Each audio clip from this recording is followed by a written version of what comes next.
La verdad que no quería que acabara así. Estoy muy arrepentido y lo siento por sus familiares. Y ya está. Pero no hay vuelta atrás. Acaban de escuchar a Agustín declarando que está arrepentido de la muerte de Juan Manuel Rodríguez. Juanmi, para los amigos, al que ven en imagen, murió violentamente tras ser apaleado y atropellado. Ocurrió en la sórdida madrugada del 23 de agosto en La Puebla, en Cartagena. Los presuntos autores serían la exnovia, Natalia, y la actual pareja de esta, Agustín. El suceso tuvo lugar la noche, como decimos, del 22 al 23 de agosto en La Puebla. Allí Natalia y el acusado se habían citado para hablar cuando apareció Agustín y le agredió con esta llave inglesa. Así lo confesó él mismo, quien dijo que ni estaba planeado aquello ni quería acabar con la vida de Juan Manuel. El caso es que Juan Manuel fue apaleado. Después, según los investigados, lo querían trasladar a un hospital, pero Natalia, que conducía el coche, la atropelló. Y una vez fallecido, decidieron quemarlo dentro de su vehículo en un paraje aislado. Ahí ven los restos. Natalia y Agustín fueron detenidos en Los Alcázares. Declararon en el juzgado de guardia de San Javier y fueron enviados a prisión provisional por homicidio o asesinato, falta aún calificarlo, y omisión del deber de socorro. Los dos siempre dijeron que no querían matarlo, pero reconocieron que uno le pegó y la otra, a la que vamos a entrar también en la sala, la otra le atropelló. ¿Dónde golpea usted a Juan Manuel con la llave inglesa? En la cabeza. En la cabeza. Comienza a sangrar, ¿no? Hombre, nos asustemos porque había sangre. ¿Quién se asusta? Yo, Natalia y él, los tres.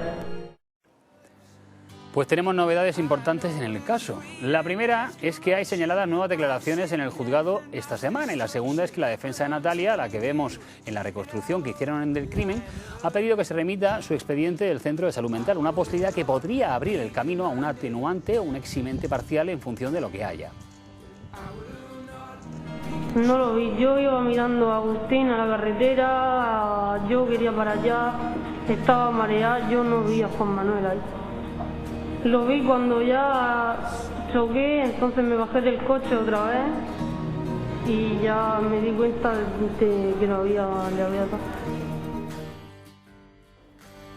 Y la tercera novedad es que ya hay informe pericial sobre el incendio del coche. No se descarta el uso de acelerantes, pero tampoco se han encontrado, y que hubo dos focos iniciales de las llamas, en una rueda delantera, lo que ya declararon los investigados, y en el asiento posterior, donde se halló el cadáver, cuyos restos pueden arrojar aún mucha información en la autopsia, y de lo que puede arrojar el examen forense vamos a hablar ahora.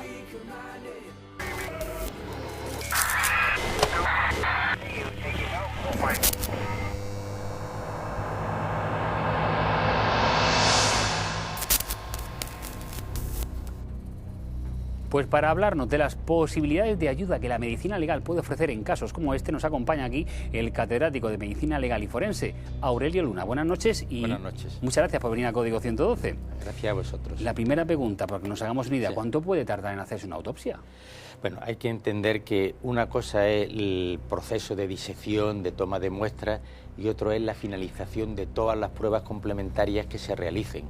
Si se piden pruebas de anatomía patológica, si se piden pruebas de toxicología, en función de la complejidad de las pruebas, según el laboratorio a que se remita, se produce una ralentización en el proceso de recogida de información, porque realmente hasta que no se recoge toda la información es cuando se puede elaborar el informe de forma concluyente. Entonces, con todos los datos. Pues es posible que se haya realizado lo que es la disección del cadáver, se hayan tomado muestras, se hayan remitido a los distintos laboratorios y tarden bastante en remitir los resultados. O sea que dependerá del retraso que lleva el laboratorio. En el caso anterior que analizábamos aquí con un abogado, tardaron año y medio las autopsias.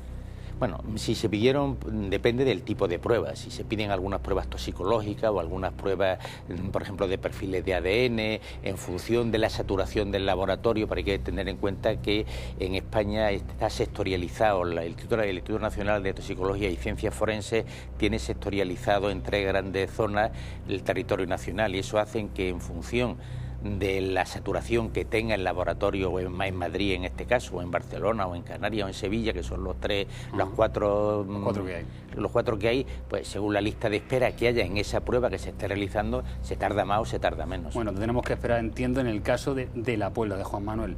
Precisamente, por lo que se conoce, un cuerpo que ha sido quemado. En principio no se encuentran acelerantes.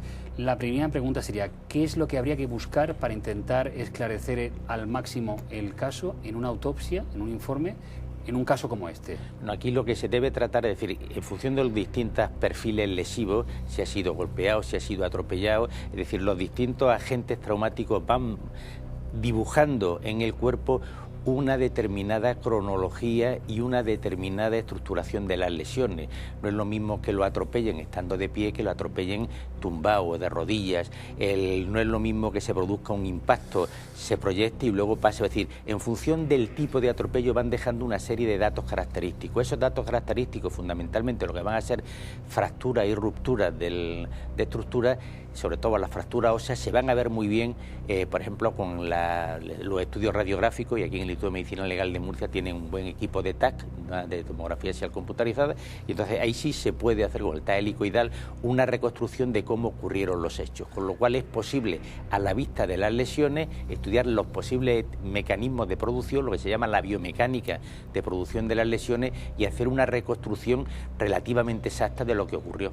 Pero eso al margen, por ejemplo, de que el cuerpo fuese quemado, ¿cómo puede afectar eso a las lesiones? Las quemaduras, normalmente, es decir, teniendo en cuenta que lo que se ha producido aquí es una carbonización parcial, pero no es completa, porque ardió, la cantidad de energía que se requiere, energía calorífica para carbonizar por completo un cadáver, en fin, es elevada. Entonces aquí se produce una carbonización parcial, que nunca llega a la destrucción de los huesos, y una fractura, en función de que sea por torsión, que sea por impacto, tiene unas características que no se modifican por el hecho de una combustión, de una carbonización parcial. Es decir, los huesos permanecen relativamente íntegros y eso permite una reconstrucción bastante exacta de, sobre todo, las lesiones óseas. Es verdad que habrá lesiones cutáneas que por acción de las llamas hayan desaparecido, pero las zonas internas pueden permanecer relativamente indemnes y pueden incluso informar con bastante precisión de qué tipo de lesión sufrió y de los posibles mecanismos sobre la posición del cadáver de la persona en el momento de ser atropellada. Es decir,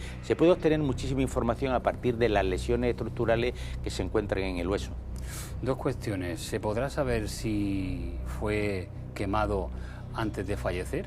Bueno, eso ya va a ser muy complicado en la medida de que si la quemadura se realiza, es decir, normalmente una persona que es atropellada, una persona que es golpeada, por lo menos hay que presumir que una pérdida de conocimiento tiene, que la capacidad de respuesta del organismo está bastante limitada, porque al final nosotros lo que analizamos es la reacción vital, la respuesta que hay en el tiempo de sobrevivencia desde la lesión a la muerte a una serie de estímulos. Entonces, desconozco cuál es la situación, sobre todo de los órganos internos, pero sí se podría, en algunos casos, orientar hacia la posibilidad o no. Normalmente el tema de la carbonización vital, y más sería encontrar en los tejidos la presencia de monóxido de carbono, sería difícil, pero sí de productos de combustión procedentes de la combustión de la tapicería. Por ejemplo, dentro de sí, habría probablemente tiocianatos. O sea, tendría que descubrir,